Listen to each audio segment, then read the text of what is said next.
had our first couple of lessons of Unit 2, or Unit 4, sorry. We now do officially have all the Unit 3 exams graded and should be returned to you. It's very important for Unit 3 that you do corrections on that exam. As we'd warned you before, Unit 3 is that first test that's material that's foreign to you, that's all new to you. And we do expect the grades to drop quite a bit on the Unit 3 exam, and they did. So make sure you are doing those corrections, redo the problems you got wrong. You can work with other students, you can work with teachers at your school.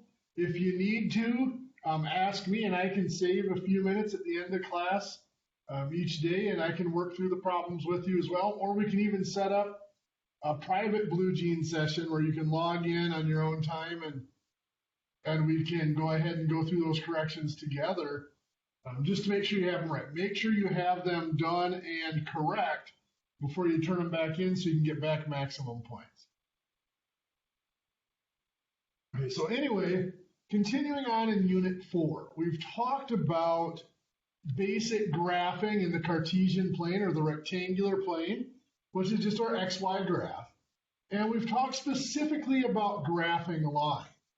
So today we want to keep going with lines and features of line. Remember we said there are two main features of a line. Really only two things that can change about a line. The first was that y-intercept. That was where it crosses the y-axis. This is the value where the x variable equals 0.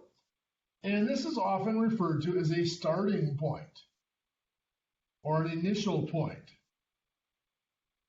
We did an example where you were walking away from home. Well, the distance you were from home when you started was the y-intercept. And then we had the slope. The slope, of course, is the angle at which the line goes across the graph. It is a rise over a run. It's a ratio. And this is a rate of change.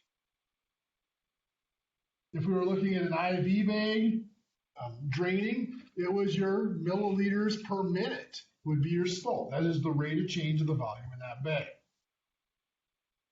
To start off today, I want to focus a little bit more on that slope. The slope is a very important value, and if we can find the slope, we can find a lot of other qualities of our lines as well. We've learned how to read the slope out of an equation. Let's take a look at how do we find a slope if we already have a line on the graph. Well, the first thing we would want to do is we would want to find some points that are on that line. Some coordinate points, or sometimes called lattice points. So let's say that we find these 2 points on our line, and this first point here is the point 2, 4. And the second point up here is the point, well, let's do 7, 6. Remember, slope is rise, run. So I can connect those 2 points using a rise and run. Usually we go left to right. Remember, run is always left to right. So we start with the point that's on the left. We have to go up, and then we have to go over. So this is our rise. This distance is our run. And if we're on a graph with grid paper, we can probably count the boxes or the squares on the graph. Here we don't have grid paper, but we can still find the rise by the difference in coordinates. The coordinate that describes the rise is the y-coordinate. So the difference in the y-coordinate, we go from 4 to 6. That's a rise of 2 units. The run, that is the difference in the x-coordinates. That describes the side to side, or the horizontal. We go from 2 to 7. That's a run of 5 units. So our slope here would be a rise of 2 over a run of 5. Now that we've looked at it on the graph, and we can do it on the graph by just drawing in that rise and run, the slope triangle. Or we can use the knowledge of what we've seen here to come up with a formula for calculating the slope directly from the 2 points. As we saw, the rise was the difference in the y-coordinates. So our formula for slope, and the abbreviation is used for slope is often the letter M, is the change in the y-coordinates for the rise. That little triangle is the symbol for delta. Delta means change in. So delta means a second value, an ending value minus a beginning value. So for y, we might label that as y2 minus y1. We'll come back and clarify what y2 and y1 are in just a second. And then the run, we said, was the change in the x value. So we use delta x. Again, that delta stands for change or the ending value, so x2 minus the beginning value, x1. So what's y1, y2, x1, x2? Where do those come from? Well, obviously they come from these points. How do we know which is which? Well, the key is it does not matter as long as we're consistent with both coordinates. So I can pick and I can call this one 0.1 and this one 0.2. Then in my formula, it's y2 minus y1. So y2 means I go to 0.2, the y-coordinate, which would be the 6, minus y1. 0.1, the y-coordinate would be the 4. I can subtract that to get a delta y, or a change in my y's of 2 units. For my run, x2 is 0.2, the x-coordinate is 7, minus x1, 0.1, my x-coordinate is 2, 7 minus 2 is 5, giving me a delta x, or a run, of 5. And 2 over 5 is my slope again. Well, what if we had put the points in the other order? What if I had said 7, 6 is my 0.1? And 2, 4 is my 0.2.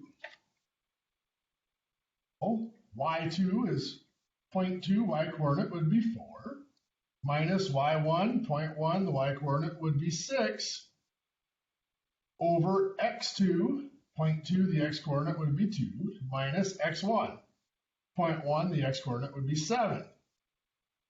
4 minus 6 gives us a delta y, or a rise, of negative 2. 2 minus 7 gives us a delta x, or a run of negative 5.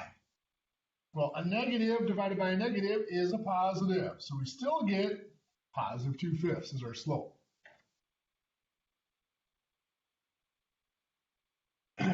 Well, that ability to find the slope from 2 points allows us to find, remember, slope represents a rate of change, so it allows us to find qualities of a situation. For example, let's say that we read a chart,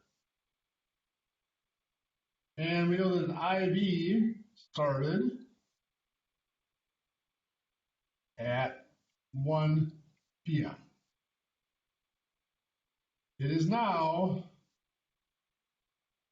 3 p.m. and the volume in the bag is 900 milliliters.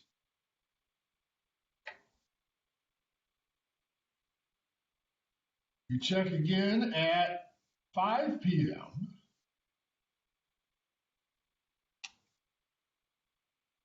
and the volume in the bag is now 300 milliliters. We want to know, what is the flow rate that is happening here?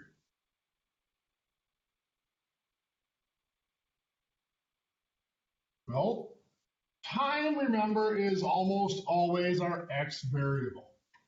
So we need to define time here, either in terms of distance from a starting point or an absolute time. It doesn't matter.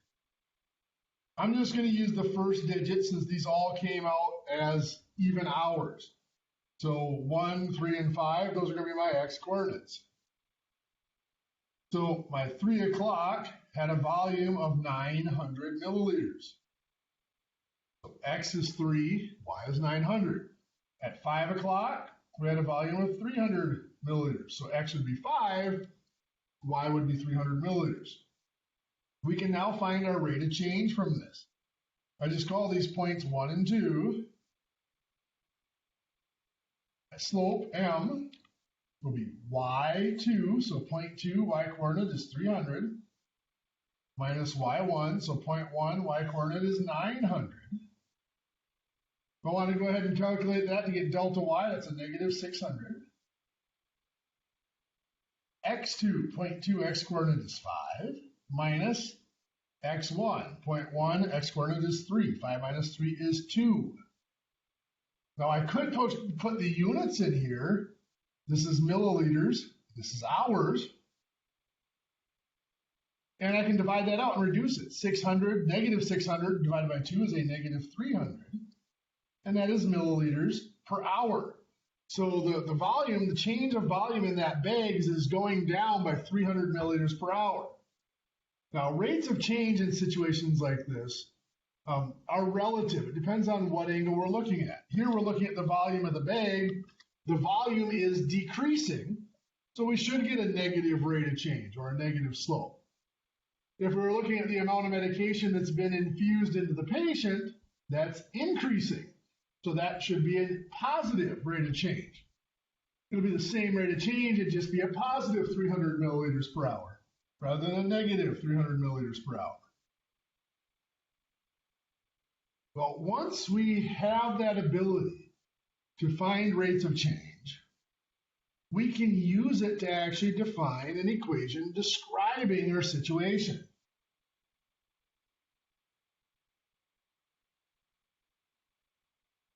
So if we start off from a line, and I'm just going to do a simple line.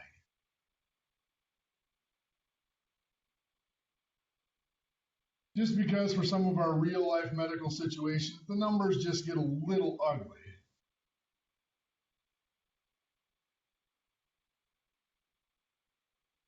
I am going to play with my scale just a little bit to make it a little bit realistic. And we're going to work with a line that starts out like this.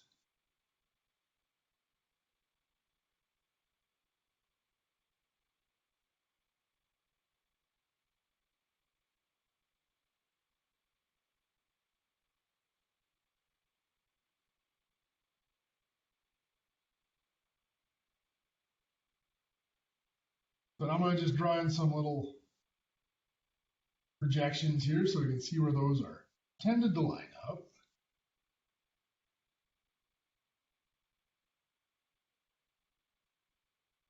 So two properties we can call out from this line. One is the y-intercept.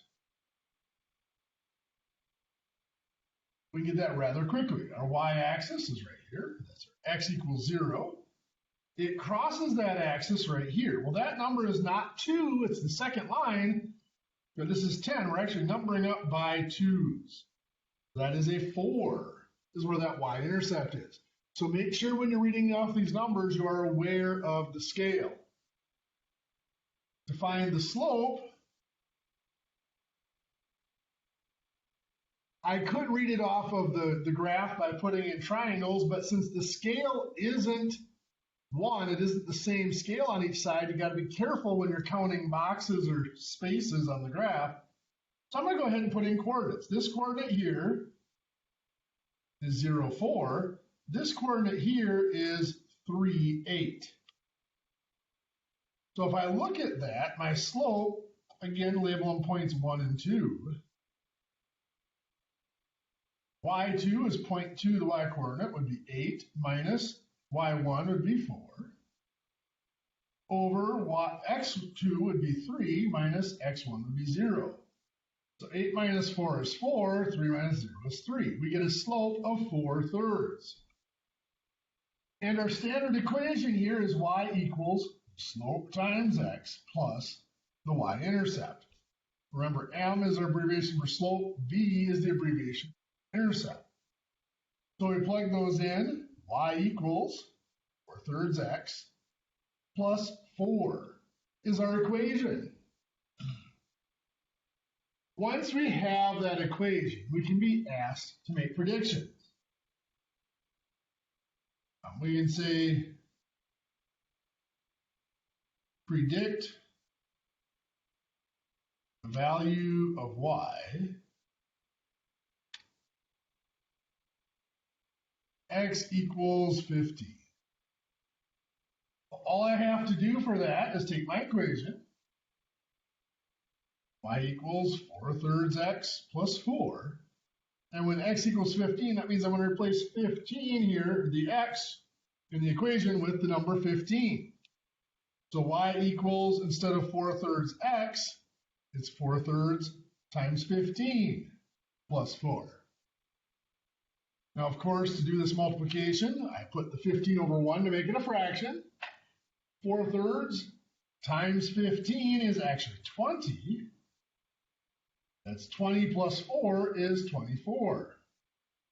So when x is 15, we expect y to equal 24.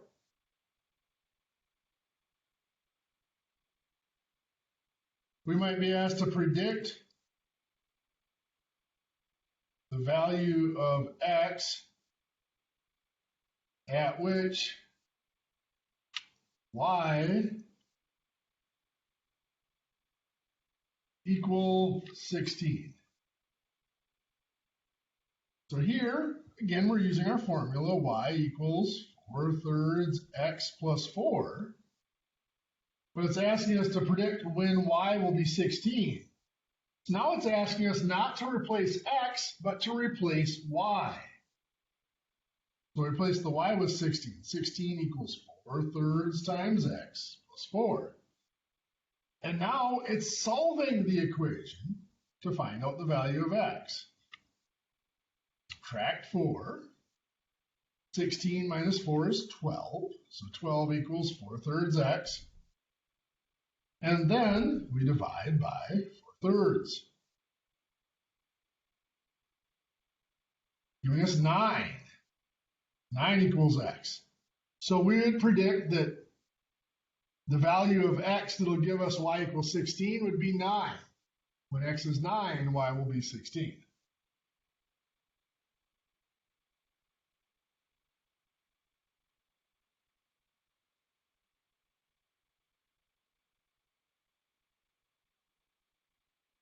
So we can write linear equations from all sorts of different forms of information. The one we saw is that we have a slope and y-intercept.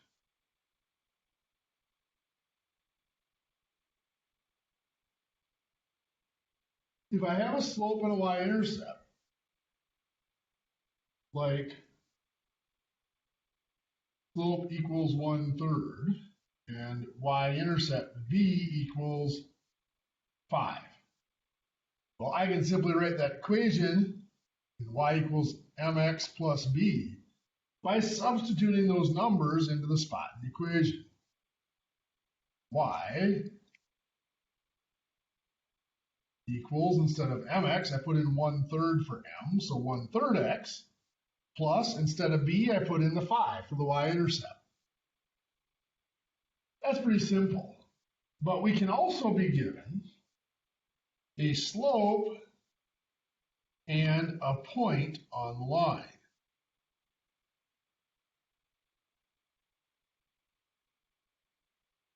So in that case, when I have a slope and a point that is on the line, let's say I'm given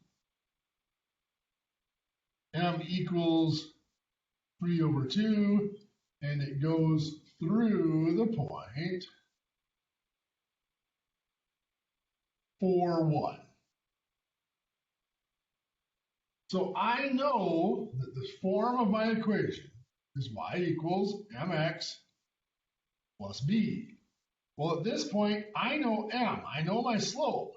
So I can put that in. Y equals, instead of mx, 3/2x. But I do not know the y-intercept, so I'm going to leave that as plus b. To find my y-intercept, I know the line has to go through that point, 4, 1. So I know that point makes the equation true. So what I can do is I can take 4 and put it in for x, and 1 and put it in for y, and then calculate, solve to see what value b has to take on. So I put 1 in for y, that's from the y coordinate, equals 3/2 times the x coordinate is 4, so I put in 4, and then plus b. So now I have 3/2 times 4 is 6 plus b.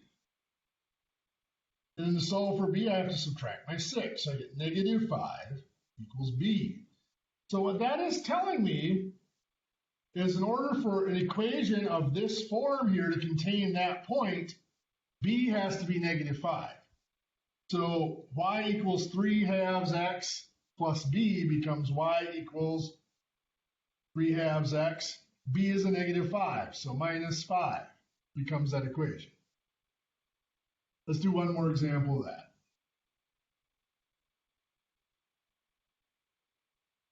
Let's say we have a line with slope -1/2 and through the point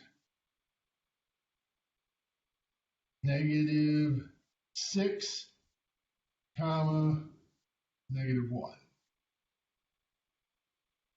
So again, we start off with y equals mx plus b. We have the value for m of a -1/2. So y equals -1/2 x plus b. Make sure we don't miss the negative there on the 1/2. Again, this point makes that equation true. So for y, I put in the -1.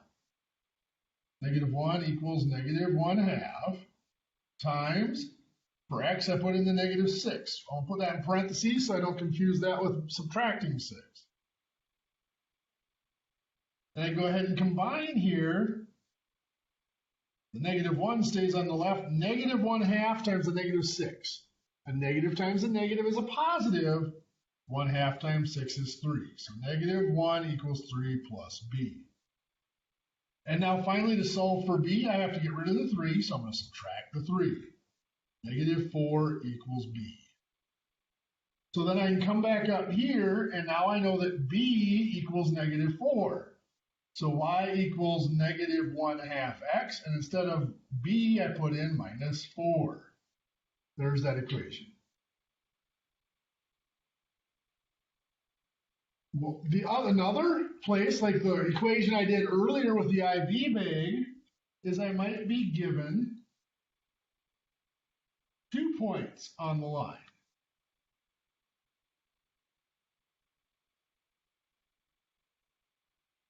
If I am given 2 points that are on the line, let's say I know that my line goes through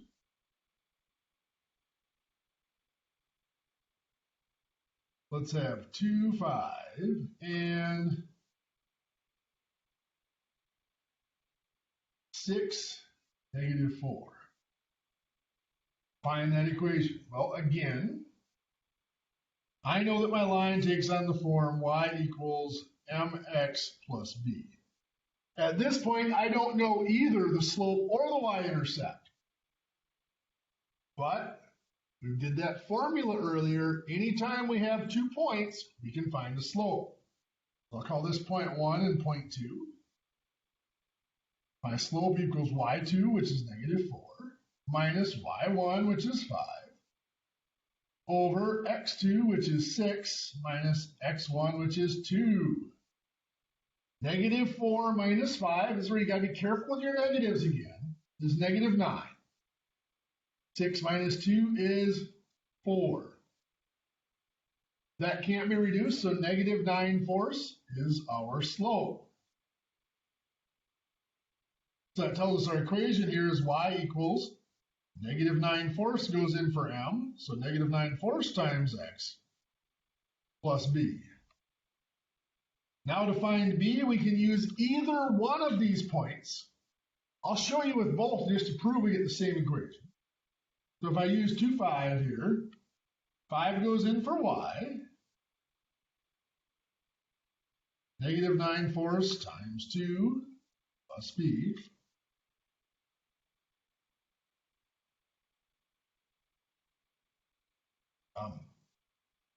Negative 9 fourths times 2 is a negative 9 halves, or negative 4.5.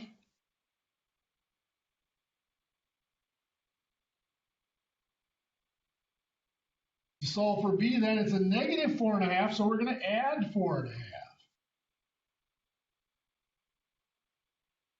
5 plus 4.5 is 9.5 equals b.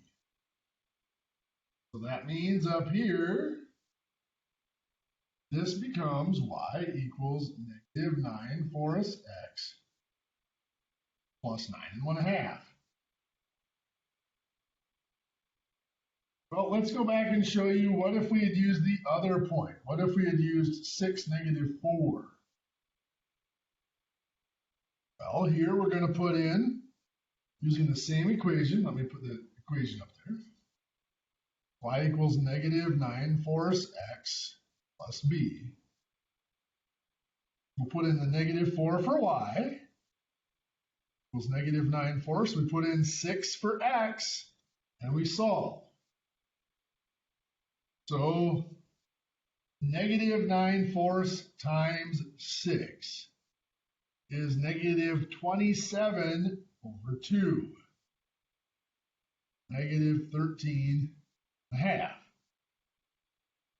it's negative, so to get rid of it, we're going to add it. Add 13.5 to both sides.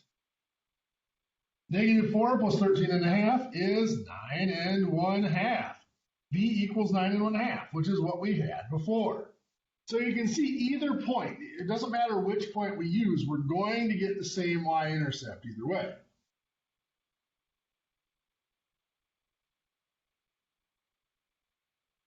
So I can now go the next step, and I can look at finding an equation for a situation. Let's say that after 3 hours, an IV bag, then 3 hours is going to be 3 hours of run time since the start of the bag. Contains 1,400 milliliters. At 7 hours,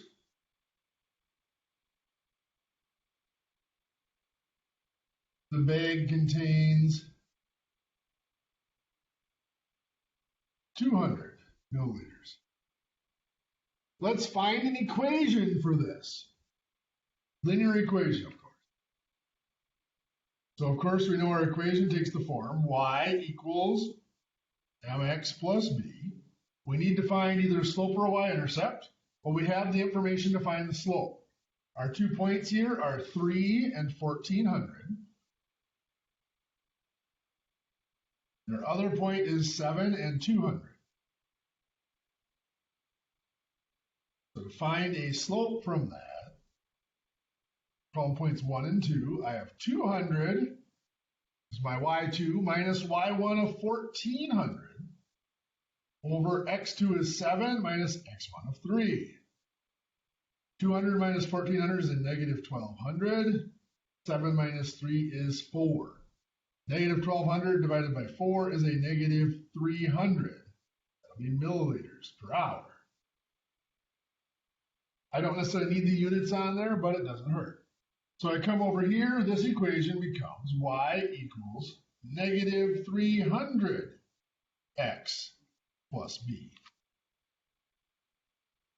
Now, to find b, I use either of those points. I'm going to use the 7 and 200, just because 200 is a little bit smaller number. So I'm going to put the 200 in for y. Negative 300 times, instead of x, I'm going to put in 7 plus b. Of course, my first step to combine here is to combine negative 300, 7 to give us negative 2,100 b. And then finally, to solve for b, I'll add 2,100 to get rid of the negative 2,100. 200 plus 2100 is 1,300 equals B. So what that is telling us is we have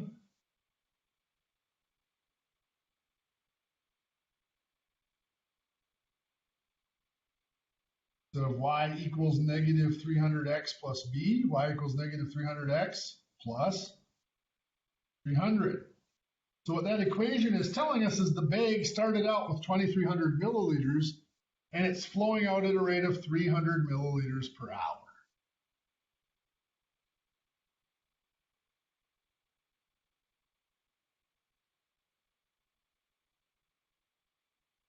So a chart says that a bag started at 10 a.m.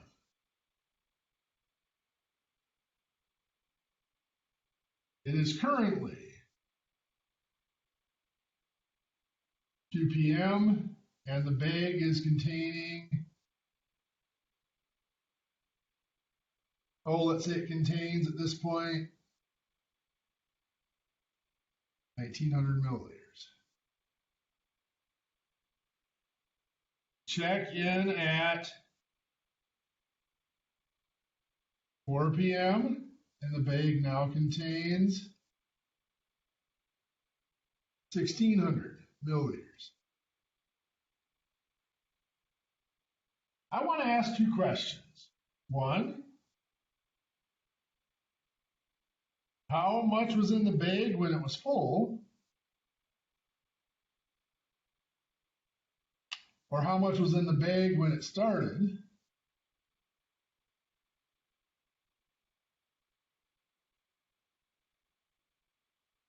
And two, when will it be empty?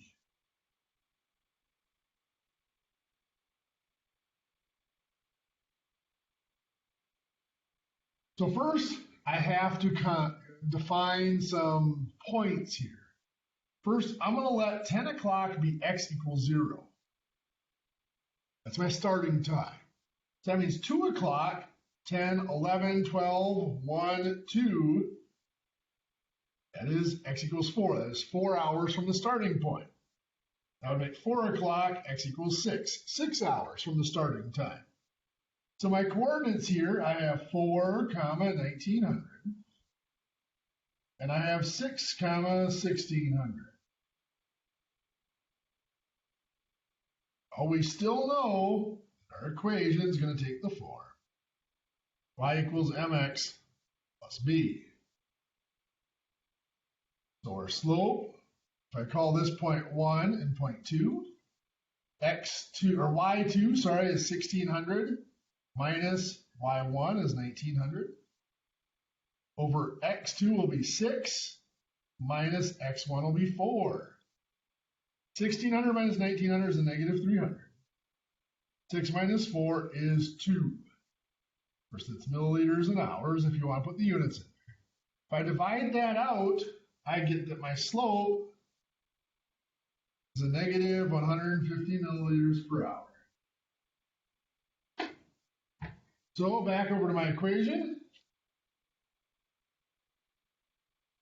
Y equals a negative 150x plus b. Find b. I picked any one of my points. It doesn't really matter. Let's use the 4 and 1,900. So for y, it's the 1,900 is the y coordinate. So 1,900 equals negative 150 times x would be, the x coordinate would be the 4 plus b. And now we combine on each side as always. Nothing to combine with the 1,900. Negative 150 times 4 is a negative 600 plus b. Now that we've combined everything we can combine, we solve for b. b has had the 600 subtracted or a negative 600 added, however you look at it. Either way, we're going to get rid of it by adding 600. 1,900 plus 600 is 2,500. Here the 600 is gone, so that equals b. So that means we go back up to our equation here, y equals negative 150x plus b. That becomes y equals negative 150x. And instead of plus b, we put in plus 2500. So now to answer our questions, how much was in the bag when it started, when it was full? Well, that's just the y-intercept. That is the 2500.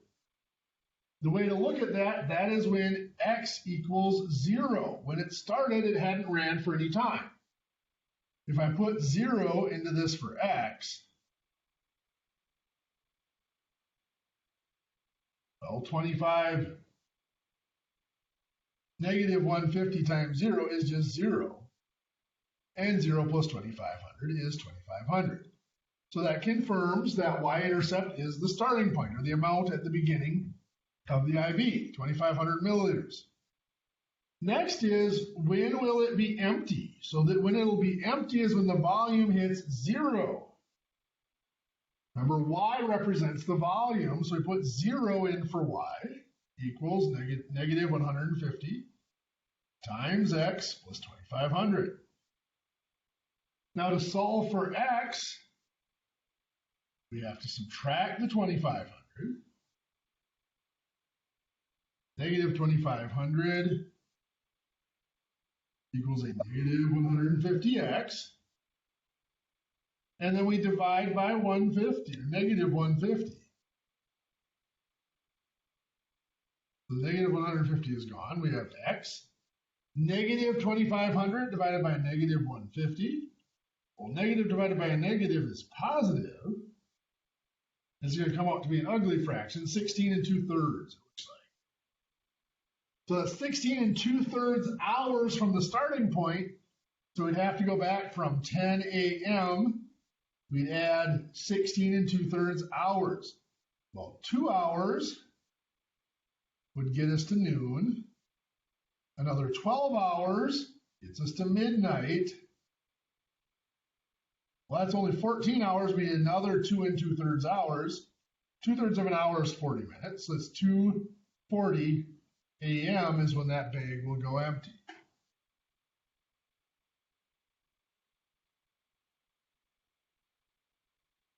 We saw last week, Monday, or even this week, Monday, I guess we did the same unit, that two lines, or two equations with the same slope, will form lines that on the graph go across at the same angle, just different y-intercept, shifted up or down. Those two lines are what we call parallel. So parallel lines have the same slope. A little trickier to comprehend is perpendicular lines.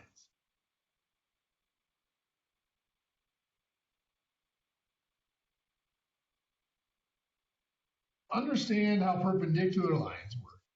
We have to look at some of the features of a right triangle. So in a right triangle, we have one right angle, that one, which is 90 degrees. This is not a geometry course, but one of the rules of geometry is that if we have a right angle, the other two angles have to add up to 90 degrees. So whatever this angle here is, if I add it to that one, I'm going to get 90 degrees. So in other words, if I take this triangle and I flip it over so that this angle is here, those two angles add up to 90 degrees, or a right angle. So if I use that then with my slope triangle, say I have a line here, and I'm going to give it a slope of 2, 5, so 2/5 slope. Rise of 2, run of 5. If I draw in a line that is perpendicular to that, draw it in right here, the slope changes place. If this is 2 and this is now 5, this angle would be the same as this one. This angle here is the same as this one up here. Those two angles, those triangles are the same right triangle, just rotated. So those two angles have to add up to 90 degrees or a right angle. Well, if I look at this triangle here and I see what's happening to it, I see what's happened is the slope has, the rise and run have switched places.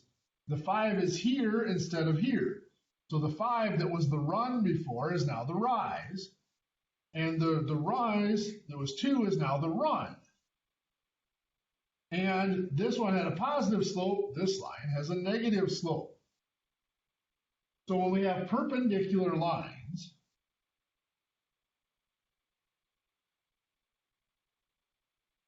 the slopes are said to be opposite reciprocals. Opposite just means if the slope was positive, it's now negative. If it was negative, it's now positive. And reciprocal, of course, we just flip it over, exchange the numerator and denominator, or exchange the rise and run. So if I have an equation, y equals 2/3 x plus 7, and I want to know the slope of a line parallel to it, that's pretty simple. I look at this equation. It has a slope of 2/3. Slope of the line parallel is just 2/3. I want to know the slope of a line perpendicular.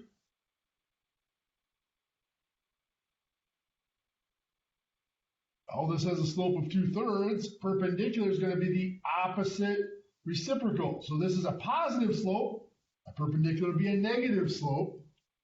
This has a rise of 2 and a run of 3. The perpendicular will have a rise of 3 and a run of 2. Flip it over. So we can use that to find equations. Find a line perpendicular to y equals 2/3 x minus 7, and through the point 4,3. Well, all I need from this equation here is the slope. Slope equals 2/3.